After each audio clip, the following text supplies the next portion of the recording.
Vedo Santa Iesti Bani Puji Mare Bata Alemanisia Lasroam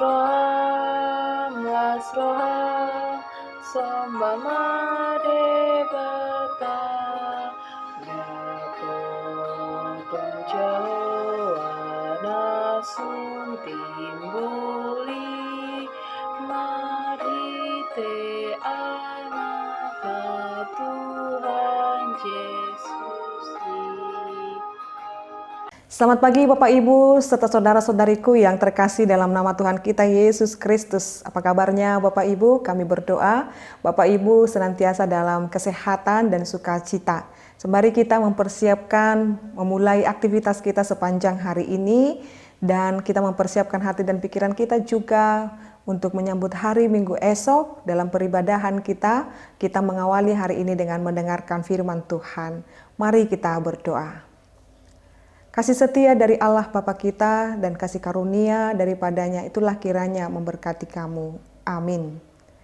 Firman Tuhan untuk kita pada hari ini Bapak Ibu yaitu yang tertulis dalam kitab Amsal 15 ayat 25. Rumah orang congkak dirombak Tuhan, tetapi batas tanah seorang janda dijadikannya tetap. Demikian pembacaan firman Tuhan. Bapak Ibu saudara-saudariku, mungkin kita saat ini mendengarkan renungan harian ini, kita sedang berada di rumah kita. Mari kita lihat sekeliling rumah kita, bagaimana kita memandang rumah kita. Apakah rumah kita sekarang dalam keadaan rapi atau ya sedang kita merapikan Bapak Ibu. Jadi bahkan kita memperhatikan apakah kita setiap hari pernah syukur Tuhan memberikan kita rumah untuk kita berteduh dari panasnya matahari dan datangnya hujan.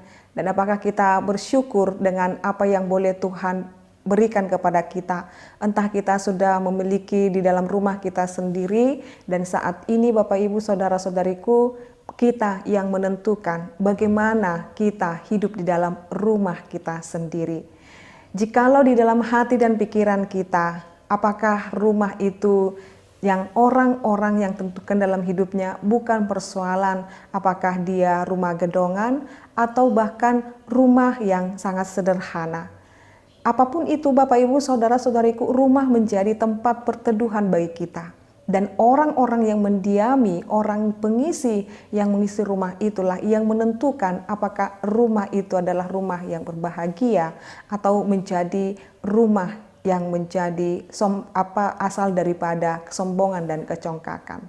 Jadi kualitas rumah itu bukan persoalan cantiknya keramiknya, cantiknya bangunannya, tetapi nilai dari suatu rumah itu ditentukan dari orang yang menempati rumah itu. Jadi kalau dikatakan di sana dalam Amsal ini rumah orang congkak dirombak Tuhan. Jadi bukan Tuhan tidak memiliki secara khusus balasan kepada gedung rumah itu, tetapi orang-orang yang diam di dalamnya. Jadi kita dapat melihat rumah kita penuh dengan damai sejahtera atau hanya di dalam kecurigaan, perselisihan, dan percekcokan di tengah-tengah rumah tangga.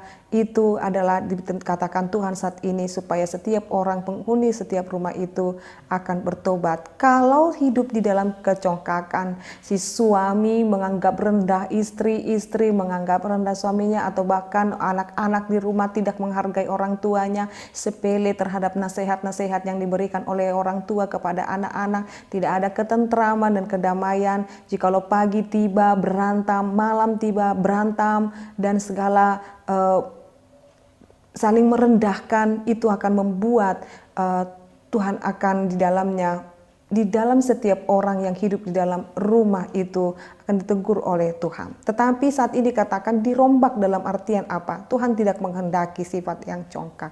Tetapi Tuhan berbelas kasih kepada orang-orang yang benar-benar hidup di dalam kesederhanaan. Sama seperti dikatakan di sini, tetapi batas tanah seorang janda dijadikannya tetap.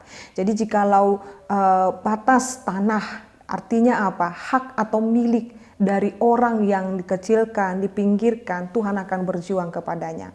Lalu apa yang menjadi arahan, himbauan, dan pegangan kita melalui firman ini Bapak Ibu? Hiduplah senantiasa dalam kerendahan hati. Dan ingatlah, jikalaupun ada yang menyepelekan kita di dalam dunia ini, memandang sebelah mata kita, Allah kita yang berdiri untuk membela kita. Jadi Allah kita adalah pembela kita, jadi kita tidak usah merasa atau menganggap diri kita tinggi sehingga menjadi congkak dan kita membela atas diri kita, tetapi tidak apa-apa, Tuhan yang akan membela segala perkara-perkara kita. Maka saat ini Bapak Ibu Saudara-saudariku, bawalah segala kegelisahanmu, segala perkaramu. Dia yang akan membela, Dia akan terus menemani dan menjagai kita. Maka saat ini jikalau Tuhan berkenan memberikan kita rumah tempat kita berteduh, mari jadikan rumah yang Tuhan berikan kepada kita untuk kita diami dan tempati pada saat ini dengan suasana sukacita di dalam kerendahan hati, saling melakukan kebaikan antar sesama anggota keluarga. Amin, kita berdoa. Kami bersyukur ya Allah Bapa kami, biarlah kami menghadirkan damai di tengah-tengah rumah kami, menghadirkan kerendahan hati, saling mendahului, memberi hormat satu sama lain, dan kami boleh Tuhan hidup di dalam ketentraman hati di dalam rumah kami, supaya kami tidak mencari kesenangan di luar rumah kami, tetapi kami hidup di dalam perkenanan Tuhan. Biarlah firman-Mu yang mengisi seluruh rumah kami ini Tuhan, yang menjagai rumah kami ini siang dan malam, dan memberkati setiap orang yang keluar masuk dalam setiap rumah kami. Biarkan kami hidup di dalam kerendahan hati. Ini kami Tuhan, dengan segala kehidupan kami, kiranya Tuhan memberkati. Dimuliakanlah nama-Mu Bapa, kekal sampai selama-lamanya. Anugerah daripada Tuhan kita Yesus Kristus, kasih dari Allah Bapa, dan persekutuan Roh Kudus itulah kiranya menyertai dan memberkati-Mu sampai selama-lamanya. Amin.